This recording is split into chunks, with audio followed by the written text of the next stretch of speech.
새로운 시각으로 세상을 봅니다. 정용실의 뉴스 브런치 뉴스픽. 네, 이번 한 주 휴가를 떠난 정용실 아나운서 대신해서 여러분과 함께하고 있는 아나운서 신성원입니다. 오늘도 유튜브와 콩 앱으로 뉴스 브런치에 많은 분들이 찾아오셨는데요. 또 라디오로도 함께 해주고 계시죠. 들으시면서 댓글 또 채팅으로 의견 많이 남겨주시기 바랍니다. 뉴스픽 화요일과 목요일에는 이 두 분과 함께하고 있습니다. 먼저 신보라 국민의힘 전 의원 모시겠습니다. 안녕하세요. 네, 안녕하세요. 네. 조성실 정치하는 엄마들 전 대표 오셨습니다. 안녕하세요. 네, 반갑습니다. 지난번에 제가 요 대타를 했을 때는 두 분을 뭐 여러 가지 상황상 전화로 만나 뵀는데 오늘 이렇게 직접 대면할 수 있어서 너무 반갑습니다. 네, 반갑습니다. 네.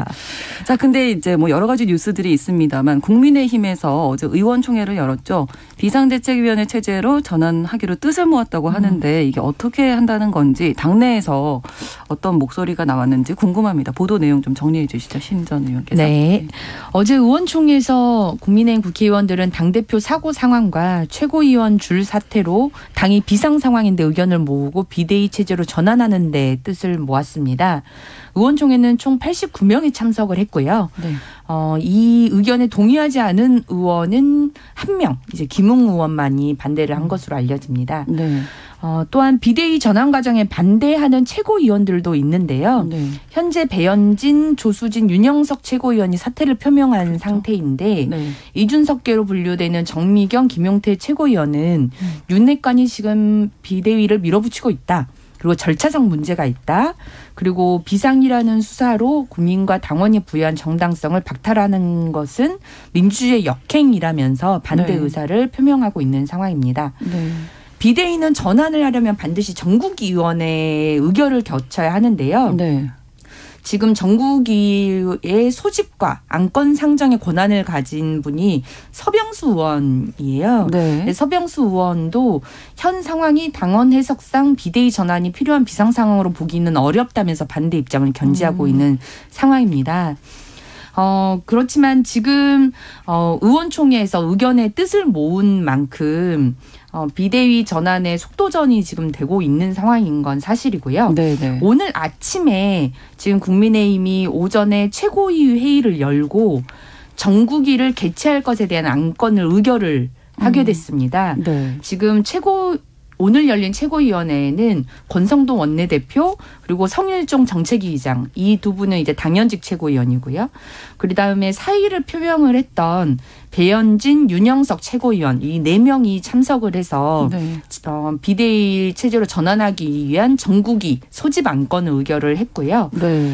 지금 최고위원 제적이 7명인데 4명이 참석을 했기 때문에 문제는 이 의결이 된 것에 대해서 문제는 없다라는 이제 그런 입장입니다. 그래서 향후 어떻게 될 것인지 이제 이대로 정국위가 개최가 될지 네. 그럼 정국위가 개최가 돼서 비대위를 구성하는데 의결이 될 것인지 그럼 네, 비대위원장은 또 누가 될 것인지 이런 부분들이 여전히 지켜볼 사안으로 남아 있습니다. 네, 뜻을 모았는데 그래도 여전히 뭐 비상 상황이냐 아니냐에 대한 것에서부터 개파 간의 이견이 있고 뭐 절차상의 문제도 있고 뭐 이런 것들은 사실 당내에서의 문제고 국민들은 이제 멀리서 지켜봤을 때 좀 시끌시끌하다. 네. 뭐가 문제인 건가 이런 걸 한번 좀 생각을 해볼까요, 조성실 전 대표님? 네. 우선은 지금 이 비대위 체제로 전환을 할 것이냐 말 것이냐의 안건이 급박하게 진행되고 있는 상황 자체가 이제 특별히 최근에 있었던 문자노출 권성동 대표의 문자노출 사건이라든지 또 그 전부터 지속되고 있었던 대통령에 대한 지지도 추락 위기를 타파하기 위한 타겟책으로 사실은 나온 것으로밖에 해석되지 않거든요. 그래서 이제 내부에서는 뭐 여러 가지 의견들이 있을 수밖에 없겠지만 국민적 이제 눈높이에서 봤을 때는 사실상 지금 진행자님께서 말씀해 주신 것처럼 그거는 내부의 상황이고 당대표 거리 상황도 그렇고 그렇다면 지금 굉장히 경제 상황이라든지 또 정말 뭐 초미의 정말 위기 상황에 국민들이 좀 놓여 있는데 국민들에게 있어서 지금 여당이 어떤 역할을 해줄 것인가 거기에 대해서 굉장히 답답함을 느끼시고 그것과 함께 이제 어떻게 보면 콜라보를 이뤄서 대통령 지지율이 또 급락하는 데 큰 역할을 하고 있다고 봅니다. 그래서 저는 이 어떤 특별히 당의 크기가 커질수록 또 그리고 당이 갖고 있는 권력이 클수록 개파 간 갈등이 생기는 부분은 뭐 그게 뚜렷하게 명단으로 나눌 수 있느냐 없느냐 이 유연성의 문제는 좀 있을 수 있겠지만 어느 곳에서나 사실은 좀 그룹이 지어지는 거는 좀 불가피한 부분이라고 생각을 하고요. 그런 게 때로는 또 균형 있게 서로 간의 의견을 좀 조율하는 역할도 하긴 하거든요. 근데 지금은 굉장히 심각한 상황이잖아요. 근데 이런 위기 상황에 이게 근거로 작용할 수 있도록 당원 당규가 있는 겁니다. 근데 이제 최고위에서 아무리 여러 가지 어떻게 보면 의사결정의 기준에 맞춰서 의결을 했다고 하더라도 이제 전국의 의장이 당원 당규상 이게 근거가 부족하다고 좀 보고 있고 또 여러 면에서 국민들이 봤을 때에도 이것이 그래서 만약에 비대위로 전환이 됐을 때 정말 효과적인 대책이 있을 것인가 생각했을 때도 저는 사실 개인적으로 굉장히 난망하다고 보거든요. 왜냐하면 이 사안의 핵심은 이제 선거 때부터도 어떻게 보면 암초처럼 이게 계속 있었던 문제인데 이른바 핵관이라고 불리는 핵심 관계자를 둘러싼 권력 다툼의 이전 투구와 같은 느낌으로 국민들에게 보이고 있습니다. 그러면 핵관의 문제를 어떻게 해결할 것인가가 해결되지 않고 이게 핵심 쟁점으로 도마 위에 오르지 않는 한 어떤 사람이 비대위원장으로 온다고 하더라도 이 문제는 해결될 수 없습니다. 그 전에 이제 여러 정당에서 김종인 비대위원장을 사실은 우리가 언제 어디로 가셨었는지 기억이 막 혼미할 정도로 여러 군데서 비대위원장을 많이 하셨거든요. 그렇죠. 근데 그럴 수밖에 없었던 이유는 한국 정치사라든지 한국 정치 환경에 저는 영향이 크다고 보는데 우선 기본적으로 이번에 박지원 당대표 같은 경우에 비대위원장 같은 경우에 여러 역할들을 하면서 좀 또 갈등이 빚어졌던 것처럼 당내에서 혹은 사회적인 입지 면에서 그리고 나이 면에서 여러 부분에서 사실은 그 당에 있는 뭐 3선, 4선 중진 의원들까지도 아우를 수 있는 임팩트가 없으면 순간적으로는 국민들의 관심이라든지 당에서 필요가 있기 때문에 비대위원장으로 추대를 하지만 결과적으로 어떤 그 의사결정 비대위원장의 역할은 정말 굉장히 과감한 혁신을 하는 거거든요. 근데 그럼 혁신의 결정을 내리고 그거를 실행에 옮길 수 있느냐의 실행력의 문제에 있어서는 사실은 한국 정당사에서 의미 있는 혁신을 이루어낸 비대위원장을 찾기가 어렵습니다. 그래서 그런 의미에서 봤을 때 지금 상황에서 어떤 사람이 그런 비대위원장을 맡을 것인가 이것도 굉장히 중요한 문제인데 폭탄을 뒤로 넘기는 것처럼 비대위 체제로 전환을 하면 어느 정도 위기 수습이 되고 또 이슈가 또 흘러가거든요. 뉴스가 워낙 빠르게 나오기 때문에. 근데 그 다음에 어떤 답을 줄 것인지에 대해서 사실은 내부에서도 답을 찾기가 굉장히 어려울 것으로 보이고요. 그래서 이 문제는 어떻게 보면 당권의 문제이지만 저는 이번에 문자 노출의 내용이나 이런 부분이 굉장히 국민적 충격을 줬던 만큼 대통령의 역할이 가장 중요하다고 봅니다. 그러니까 이 대통령이 이제 출마를 선언하고 또 이제 당에 입당하는 당시의 상황들을 우리가 다시 돌이켜 보면 보통은 이제 어떻게 보면 이런 문제가 그래도 최소화됐던 우리 역대 대통령들은 당에서 여러 역할들을 하거나 자기 개파가 확실했던 의원 출신의 이제 정치인 출신의 대통령들이었거든요. 근데 그렇지 않기 때문에 이제 보좌하는 역할에서 사실은 핵심 관계자라는 이 키워드가 신조어로 발생을 한 것이고 근데 이 핵관의 힘은 어디로부터 오느냐 누구의 핵심이냐로부터 오는 거거든요. 그럼 누구가 이렇게 해라 저렇게 해라는 지시를 주지 않아도 암묵적으로 특별히 당내에서는 국민들이 알지 못하는 그 권력의 흐름 같은 것이 있는데 그 부분에 있어서 시그널을 명확하게 주지 않거나 혹은 혼선을 줄 수밖에 없는 시그널을 이미 주고 있기 때문에 당내 혼란이 있는 거라고 저는 보고요. 그 부분에 있어서 대통령이 과감하게 이 부분에 대해서 정말 국민에게 하등에 도움이 되지 않기 때문에 과감한 혁신을 할 것을 주문하고 한 발 떨어져서 본인의 핵심 관계자로서의 어떤 역할이나 잡음을 일으키는 사람에 대해서는 과감하게 떨쳐내겠다라는 의지를 보여주지 않는 한 이 부분에 있어서는 어떤 비대위 체제로 간다고 하더라도 저는 답은 없을 거라고 봅니다. 정말 핵심적인 문제에 접근을 해야 된다. 이런 지적을 해 주셨는데 신부라 전 의원님께서 계속 다 듣고 계셨어요. 저는 지금 현재 대통령 취임 100일도 안 되는 지금 이 상황에서 지지율이 20%대까지 폭락한 것 그 자체가 위기의 방증이다라는 걸 보여주는 것 같고요. 그 부분에 대한 책임이 대통령도 대통령실도 그다음에 여당도 자유로울 수 없다. 공동의 책임이다라는 생각이 듭니다. 그리고 그 폭락의 원인이 어디에 있느냐, 근본적인 원인이 그것 또한 실은 당정 내 주도권 다툼 그리고 리더의 구설수 이 두 가지로 압축이 저는 되는 것 같아요. 보면 대선 기간 때부터 시작해서 실은 정부 여당이 늘 하나가 되지 못했고요. 그다음에 대통령 당선 뒤 여당이 되고 나서도 실은 여당 내부의 자중 질환으로 뉴스가 도배가 됐거든요. 그렇죠. 민주당도 실은 야당이 되고 나서 선거 패배 이후에 비대위로 전환이 됐고, 그렇죠. 그런데도 실은 민주당 내에도 온갖 뉴스들이 실은 많이 있을 법도 한데 국민들께서는 지금 여당 자체의 자중질환이 워낙 크니까 지금 민주당 비대위원장이 누구인지도 아마 모르실 정도일 거예요. 그만큼 우리 내부에서 너무 많은 상황들을 스스로 리스크화했다라고 보여지고요. 또 대통령의 어떤 도어 스태핑상의 말실수, 그다음에 이준석 대표의 어떤 성접대 증거인멸 교사 의혹에 따른 또 징계, 그다음에 권성동 원내대표의 사적 채용 문제, 그다음에 이 문자 공개에 이르기까지 이런 리더가 빚어낸 이런 내용들까지가 총체적으로 대통령의 지지율 폭락 으로 다 이어졌다고 보고, 그렇기 때문에 이 부분에 살을 깎아내는 노력을 하지 않을 수가 없습니다. 뭔가 눈에 보이는 뭔가 그래서 실은 이제 비대위 체제라고 하는 게 늘 결국 다른 어떤 체제로 가기 위한 어떤 위기 상황 속에서 빚어내는 일정 정도의 중간다리 역할이지만 지금 현재 체제를 그대로 둘 수 없다는 것에 대한 공감대는 충분히 있는 거거든요.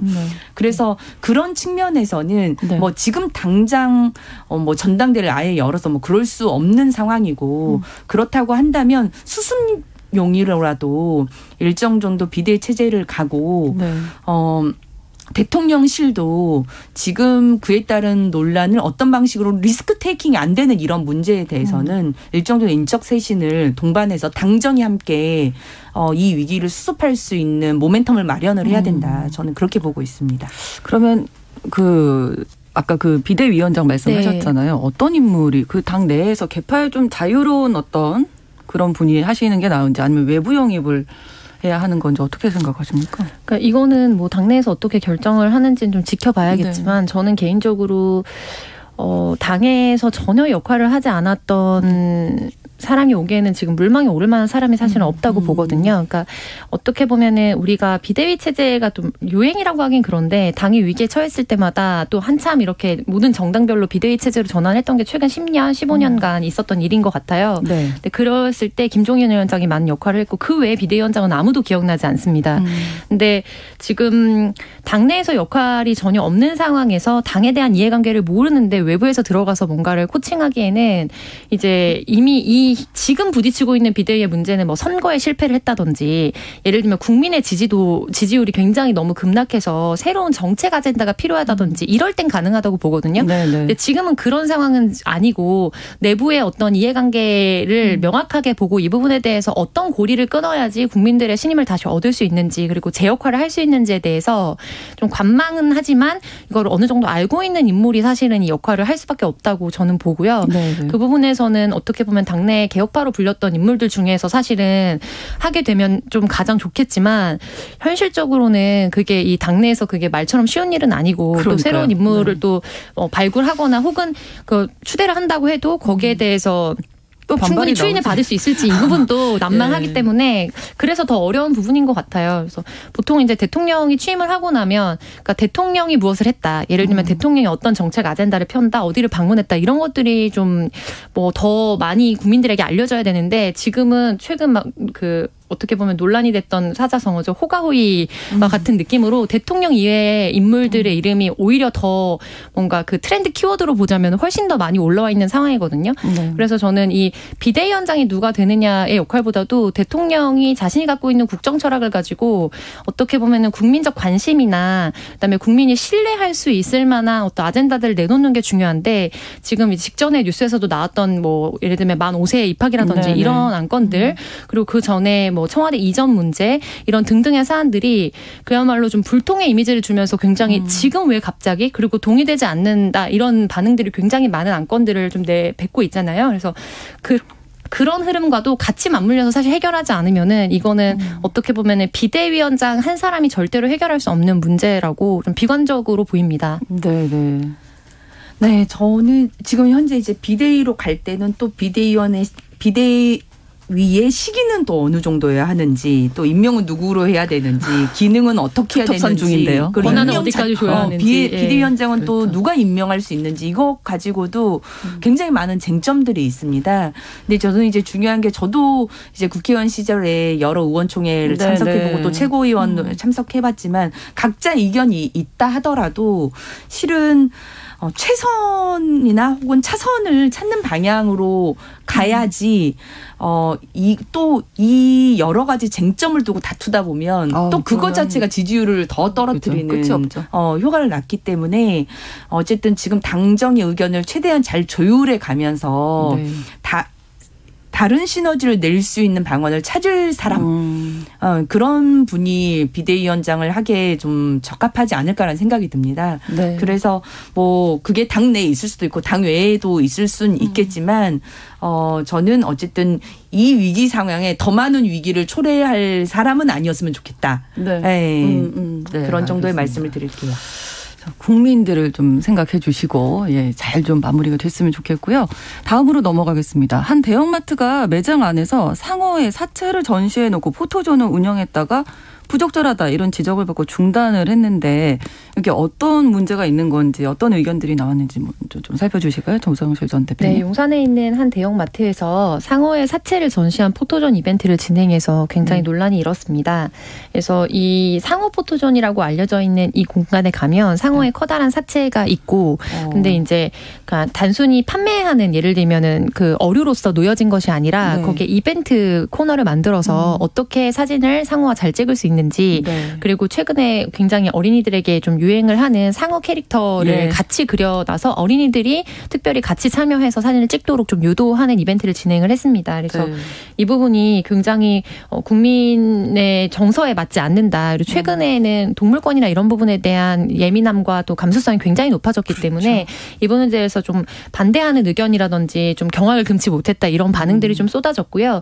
그래서 최종적으로는 이제 대형마트에서 사과문을 올리고 해당 코너를 좀 폐지하고 또 게시물도 삭제한 것으로 알려져 있는데 또 일각에서는 예를 들면 뭐 참치 해체쇼라든지 이런 걸 또 찾아가시는 분들도 계시거든요. 그리고 어류를 전시하는 것과 무슨 차이가 있느냐라는 반응도 보여서 또 일부에서는 이런 부분에 대한 뭐 반응도 있다고 합니다. 네. 어떻게 보셨어요? 저는 그 사진을 봤어요. 그 용산점에 진행하고 있었다던. 근데 저는 이렇게 어떻게 몰상식하고 이렇게 끔찍한 이벤트를 기획을 했을까. 그걸 기획한 사람도 문제고 그걸 승인한 사람도 정말 문제다라는 생각이 좀 들었습니다. 왜냐하면 죽은 상어가 이렇게 눈은 또 뜨고 있고 막 피는 옆에서 막 계속 막 흘리고 있고요. 그리고 또 그걸 아이들한테 상어 인형 모자를 쓰고 옆에서 촬영을 하는 이벤트를 하고 또 요리 용도도 좀 쓰여 있는데 상어 고기를 토막 내서 소금 간을 한다 뭐 이런 표현이 그냥 쓰여 있어요. 근데 저는 물론 이제 어물전 같은 데 가면 뭐 참치도 해체되어 있고 뭐 고등어도 토막 내서 뭐 당연히 생선들 다 그렇게 먹으니까.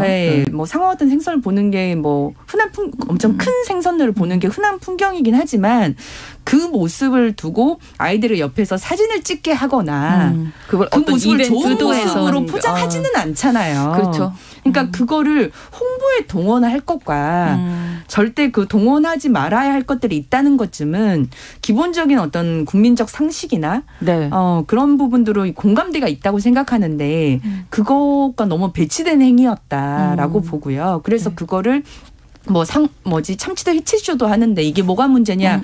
저는 그렇게 비유를 할 만한 성격은 아니다라고 생각을 하고요. 용산점 측에서는 고객에게 새로운 경험을 제공하고자 했다. 그다음에 뭐 이색 어종인 상어를 전시하고 포토존을 운영을 했다라고 하는데 이색 어종인 상어를 뭔가 전시를 하고 뭐 새로운 경험을 주고 그거는 그 아쿠아리움 같은 데서 하는 행위이고요. 이마트에서 이런 곳에서 할 행위는 아니다. 그 점을 다시 좀 상기를 해야 될 것 같습니다. 저는 뭐 가보지도 않고 사진도 사실 지금 못 봤는데 얼핏 생각에 아이들이 좋아하는 상어 캐릭터와 실제 상어는 귀엽지 않잖아요. 그럼요. 이게 그렇게 같이 있어도 되나? 아이들이 좀 혼동 있지 않을까? 이런 생각이 얼핏 드네요. 좀 괴이한 조합이고요. 저는 사진이랑 이제 관련 기사를 서치하면서 굉장히 좀 이 기획을 최종적으로 승인하기까지도 그렇지만 전시했을 때 주변에서 여기에 대해서 아무도 클레임하지 않고 최종적으로 이제 어떻게 보면 대중에게 노출이 됐다는 것 자체가 좀 깜짝 놀랐고요. 그리고 왜 이 참치 해체쇼나 이런 얘기가 나왔을지를 제가 좀 검색을 해보니까 이제 2022년도 3월에 이제 근처에 있는 양재점의 다른 어떤 대형 마트에서 참치 해체쇼를 참치데이 기념으로 하면서 참치회도 또 판매하는 그런 이벤트를 진행을 한 적이 있더라고요. 참치데이가 있어요. 네, 그래서 이제 아마도 이거는 제 추측이지만 이제 이런 것들이 국민들이 또 관심을 가지고 찾아오는 게 있다라고 판단을 하고 마케팅적인 차원에서 접근을 했던 것 같은데 우선 저는 참치 해체쇼 같은 경우에 예를 들면 뭐 일본이라든지 이렇게 유명하게 하는 뭐 업체들도 있고 유튜브에 그런 영상들도 있잖아요. 근데 이거를 좋아하시는 분들도 있겠지만 이제 점차적으로 전 세계적인 정서 자체가 이제 생물에 대해서 이런 것들을 쇼로 진행하는 거에 대해서는 거부감이 높아지고 있는 건 너무 당연한 추세이고 그렇기 때문에 이 해체쇼도 하는데 이건 왜 못하냐라고 하는 건 좀 억지라고 생각을 하고요. 그리고 이게 상업적인 이벤트가 된다는 거는 결국엔 수요가 있기 때문인데 점차적으로 국민 수요가 낮아지고 있다는 거를 업계에서 확인을 했다는 게 저는 좀 중요하다고 봅니다. 너무 늦었지만 그래서 이거를 이렇게 지금이라도. 지적을 해야만 안다는 게 너무 놀랍지만 그럼에도 불구하고 이제라도 이런 이벤트는 더 이상 상업적으로 오히려 리스크가 되고 국민들에게 비호가 된다라는 거를 좀 업계에서 반드시 알 필요가 있다라고 보고 이게 뭐 아주 따지자면 고래는 포유류지만 어차피 상어는 어류인데 예를 들면 뭐 고등어, 참치 이렇게 놓여 있는 것과 뭐가 다르냐 이렇게 쓰신 분들도 계시더라고요. 굉장히 소수일 거라고 봅니다. 아주 극소수. 근데 이게 국민적으로 봤을 때 보통 이 대형 어류 같은 경우에 그리고 특히 고래류라고 아이들의 입장에서는 같이 통칭되기 때문에 이 갖게 되는 정서적인 친밀감이라는 거는 훨씬 더 다르고 그리고 우리가 뭐 수족관의 대형 물고기나 이렇게 계속해서 오랫동안 장기간 머무르게 해서 거기에서 받는 스트레스라든지 자연으로 돌려보내야 된다는 캠페인을 하고 있고 거기에 점점 공감하는 국민들이 늘고 있다는 것. 이것이 우리 현 시대의 국민적 감수성이라는 것을 좀 자각할 필요가 있을 것 같습니다. 생명 존중이라는 가치도 우리가 아이들에게 가르쳐야 할 분명한 가치이니까요. 좀 기억을 하셨으면 좋겠고 또 덧붙이실 내용 있으신가요? 네. 물론 이제 사과를 하기는 했는데 뭐 이런 측면에서 이런 이벤트는 이제 또 지향을 또 하고 또 동물 존중권 이제 얘기를 하셨는데 요새도 대한민국 안에서도 여전히 이제 동물권 존중의 방향에 대해서 전 세계적인 방향보다는 좀 부족한 부분들이 좀 있는 것 같아요. 뭐 교육적인 면이나 뭐 전시 그런 문제들도 그렇고 그래서 조금 더 확대해서 그런 부분들에 대해서도 건설적인 논의가 좀 같이 있으면 좋겠다라는 생각도 듭니다. 아무튼 이런 이벤트를 기획했다는 것 자체가 저는 좀 내용을 보고서도 굉장히 황당했지만 아이들에게 있어서는 오히려 그 모습 자체가 엄청 섬뜩한 기억으로 남을 수도 있겠다라는 우려감이 많이 들었습니다. 네, 알겠습니다. 오늘 두 가지 이야기 국민의힘 비상대책위원회 체제로 전환하는 것 그리고 대형마트 상어사체 전시 이 이야기까지 나눠봤습니다. 뉴스픽 조성실 정치하는 엄마들 전 대표 신보라 국민의힘 전 의원 두 분과 함께했습니다. 고맙습니다. 네, 감사합니다. 정영실의 뉴스 브런치 1부 마치고 바로 2부로 돌아옵니다. 11시 30분부터 일부 지역국에서는 해당 지역 방송 보내드립니다.